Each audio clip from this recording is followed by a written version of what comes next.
കുമ്പളങ്ങ അല്ലെങ്കിൽ ash God എന്ന് പറയുന്ന കുമ്പളങ്ങയെ കുറിച്ചിട്ടാണ് നമുക്ക് ഈ വീഡിയോയിലൂടെ കാണുന്നത്. കുമ്പളങ്ങ എന്ന് പറയുമ്പോൾ എല്ലാവരും ഒരു ഹെൽത്ത് ഡ്രിങ്ക് ആയിട്ട് അല്ലെങ്കിൽ ഒരു വെയിറ്റ് ലോസ് ഡ്രിങ്ക് ആയിട്ടൊക്കെ സാധാരണയായിട്ട് കഴിക്കുന്നത് കണ്ടിട്ടുണ്ട്. രാവിലെ വെറും വയറ്റിൽ കുമ്പളങ്ങയുടെ ജ്യൂസ് അല്ലെങ്കിൽ നീര് കഴിക്കുന്നത് കാണാറുണ്ട്.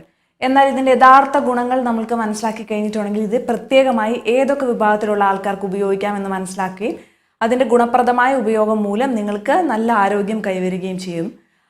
അതിൽ തന്നെ കാൽഷ്യം ധാരാളമായിട്ടുണ്ട്, അയൺ ഉണ്ട്, വിറ്റമിൻ സി ഉണ്ട്, ഇ ഉണ്ട്, പ്രോട്ടീൻ ഉണ്ട്. കൊഴുപ്പ് കുറഞ്ഞതാണ് ഇതിൻ്റെ അകത്ത്. അതുകൊണ്ട് തന്നെ ഒട്ടേറെ ഗുണങ്ങൾ വരുന്നുണ്ട്. സ്റ്റൊമക്ക് അൾസറിന് കുമ്പളങ്ങയുടെ നീര് രാവിലെ ഒരു 4 ടീസ്പൂൺ മാത്രം കഴിച്ചാൽ മതി. രാവിലെ വെറും വയറ്റിൽ കഴിക്കുന്നത് ഗുണം ചെയ്യുന്നുണ്ട്. അതുപോലെ തന്നെ ഇത് കൊളസ്ട്രോൾ കൂട്ടുന്നില്ല. കൊളസ്ട്രോൾ ഉള്ള ആൾക്കാർക്ക് പച്ചക്കറിയൊക്കെ പുഴുങ്ങി കഴിക്കുമ്പോൾ